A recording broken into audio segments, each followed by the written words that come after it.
차 한 대만 있으면 먹고 산다? 예전 어른들은 진짜 그렇게 말했어요. 운전만 잘하면 걱정 없다고. 실제로 90년대만 해도 화물차 한 대로 월 1,000씩은 벌었습니다. 그냥 성실하게 물건만 실어 나르면 됐죠. 일주일에 5일만 일해도 월급쟁이보다 훨씬 많이 벌었습니다. 근데 지금은요? 새벽 4시부터 밤 10시까지 죽어라 일해도 손에 쥐는 돈 거의 0원입니다.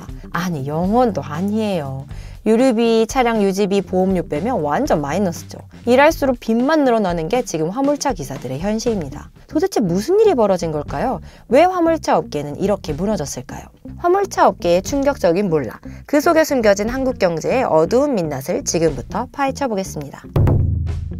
화물차 업계는 1950년대 미군이 벌인 군용 트럭에서 시작됐어요. 한국전쟁 끝나고 미군이 철수하면서 군용 트럭을 그냥 버리고 갔거든요. 미군 입장에서는 그냥 고철 덩어리였죠. 다시 미국으로 가져가려면 운송비가 더 드니까 그냥 한국에 버린 겁니다. 근데 우리 민간업자들이 이걸 주목했어요. 이거 고치면 쓸 수 있겠는데? 그렇게 화물 운송이 시작된 거죠. 그리고 진짜 황금기가 왔습니다. 1980년대 저유가, 저금리, 저임금, 삼저호황이 터졌어요.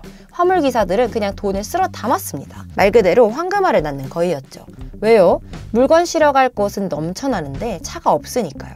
수요는 폭발하는데 공급은 부족했던 거죠. 운전 좀 할 줄 아는 사람이라면 누구나 화물차 한 대 굴려서 큰 돈을 벌었어요. 90년대도 마찬가지였습니다. 건설 붐이 일어나면서 건축자재 운반 수요가 미친 듯이 늘어났거든요. 아파트가 전국에서 우후죽순 올라갔고 시멘트, 철근, 자재들을 실어 나를 화물차가 절실했습니다. 화물차 기사들은 적게 일하고 많이 벌었습니다. 하루 6, 7시간만 일해도 월급쟁이 2배는 벌었어요. 진짜 황금기였죠. 그런데 20년대 들어서부터 서서히 무너지기 시작합니다. 공급이 수요를 넘어서기 시작한 거예요. 화물차는 많아졌는데 일감은 점점 줄어들었죠. 그리고 2020년대 코로나가 터지고 경기 침체 오면서 완전히 박살났습니다.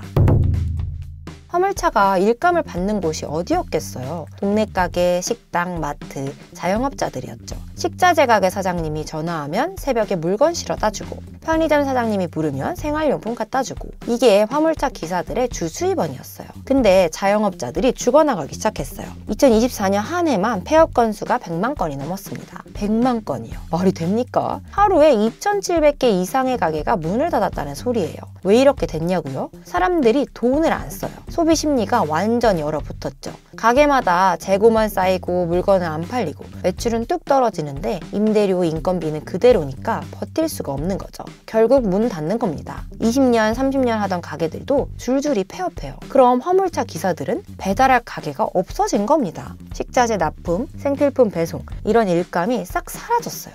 매일 가던 단골 가게들이 하나둘씩 문 닫으면서 수입이 반토막, 아니 3분의 1토막이 났습니다. 예전 같으면 한 가게 망해도 다른 가게가 새로 생겼는데 지금은 그것조차 없어요. 창업하는 사람보다 폐업하는 사람이 훨씬 많으니까요. 특히 지방은 더 심각합니다. 일감이 아예 말라버렸어요. 중소도시, 농촌지역은 상권 자체가 무너졌죠. 그래서 지방 화물차 기사들이 전부 수도권으로 몰려들고 있습니다. 경쟁은 더 치열해지고 단가는 더 떨어지고 악순환이죠.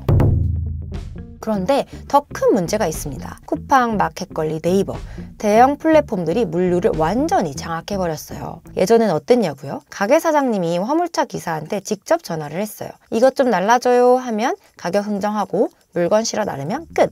간단했죠. 중간 과정도 없고 수수료도 없고. 지금은요, 쿠팡 물류센터 하나에 모든 물건이 몰립니다. 거기서 쿠팡이랑 계약한 자체 배송 기사들이 쓸어가요. 일반 화물차 기사들 아예 끼지도 못합니다. 플랫폼들이 자체 유통망을 구축해버렸거든요. 규모의 경제를 만든 거죠. 대형 물류센터 몇 개만 운영하면 전국 배송이 다 해결되니까 굳이 개인 화물차 기사를 쓸 이유가 없는 겁니다. 마켓컬리 새벽 배송도 마찬가지예요. 플랫폼이랑 직접 계약한 소수 기사들만 일감을 받죠. 개인 화물차 기사는 일감조차 못 따요. 고객들도 이제 앱으로 주문하잖아요. 쿠팡 앱 켜서 물건 시키면 쿠팡 기사가 갖다 주고 마켓컬리 앱 켜면 마켓컬리 기사가 갖다 주고 개인 화물차 기사한테 전화할 일이 없어진 거예요. 선택지가 뭐냐고요? 1번 플랫폼 회사에 들어가서 택배 기사 내기, 2번 화물차 접고 다른 일 찾기. 이것밖에 없습니다. 게다가 물류트럭 규모도 커졌어요. 1톤 포터 같은 작은 차는 이제 필요 없어요. 5톤, 10톤 대형 트럭으로 한 번에 왕창 실어 나르는 게 효율적이니까요. 빈익빈 부익부. 소수 대형 업체는 떼돈을 벌고 개인 기사들은 굶어 죽는 구조가 완성된 겁니다. 여기서 정부가 한 방을 더 먹입니다. 안전운임제 폐지. 안전운임제가 뭐냐고요? 거리랑 무게에 따라 최소 금액을 보장해주는 제도였어요. 예를 들어 부산에서 경기도까지 385km를 40피트 컨테이너 싣고 가면 무조건 95만 원을 받는 거죠. 여기에 위험물 수당, 대기 수당까지 더하면 100만 원을 넘게 벌 수 있었어요. 일종의 기본 임금이었던 거죠. 최소한의 안전망. 근데 정부가 2022년 12월 31일에 이걸 없앴어요. 이유가 뭐냐고요? 과적, 과속 방지 효과가 없다. 말도 안 되는 소리죠. 안전운임제 덕분에 화물차 기사들이 최소한의 수입을 보장받으니까 과적, 과속을 안 해도 됐던 건데요. 그럼 대안은 뭡니까? 표준운임제 도입을 하겠대요. 근데 그것도 무산됐습니다. 결국 아무것도 안 한 거죠. 결과적으로 화물차 기사들은 다시 주먹구구 시대로 돌아갔어요. 업체들끼리 덤핑 경쟁, 가격은 더 떨어지고 일은 더 힘들어지고 과적, 과속은 오히려 더 늘어났습니다. 왜요? 많이 실어서 빨리 가야 돈이라도 좀 벌죠. 건강, 안전? 그딴 거 따질 여유가 없어요. 살아남는 게 먼저니까요. 올해 다시 안전운임제 도입한다고는 했는데 현장 기사들 삶은 이미 바닥을 쳤습니다. 더 무서운 건 이거예요. 화물차 기사 평균 나이가 56.4세입니다. 평균 경력이 18에서 22년. 완전 고인물 시장입니다. 신규 유입이 거의 없다는 소리죠. 젊은 사람들은 안 들어와요. 왜 들어오겠어요? 돈도 안 되는데. 하루 12시간 운전해서 월 200에서 300만 원 버는데 누가 하려고 해요. 한국교통연구원 보고서에 따르면 2033년이 되면 화물차 기사가 30% 이상 부족할 거래요. 미국, 유럽도 마찬가지입니다. 화물차 기사 부족으로 물류 대란이 올 거라고 예상하는 거죠. 근데 더 큰 문제는 56세 아저씨들이 하루 12시간씩 운전한다는 겁니다. 젊은 사람도 힘든데 50대가 이러면 어떻게 되겠어요? 사고 위험이 미친 듯이 높아지죠. 피로 누적되고 집중력 떨어지고 언제 큰 사고가 날지 모르는 상황입니다.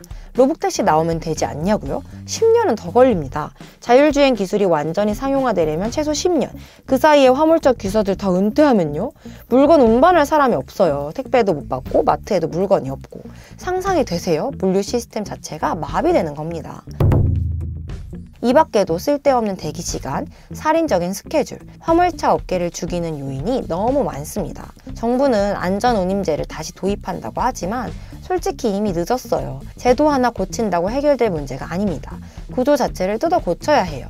정부 주도 투자, 제대로 된 지원책, 신규 인력 유입을 위한 대책이 절실합니다. 기계한테 맡긴다? 민간이 알아서 한다? 그딴 소리 하다가는 다 죽습니다. 과연 화물업계는 다시 일어설 수 있을까요? 아니면 그냥 역사 속으로 사라질까요? 그 결말이 정해지는 시간이 이제 얼마 남지 않았습니다.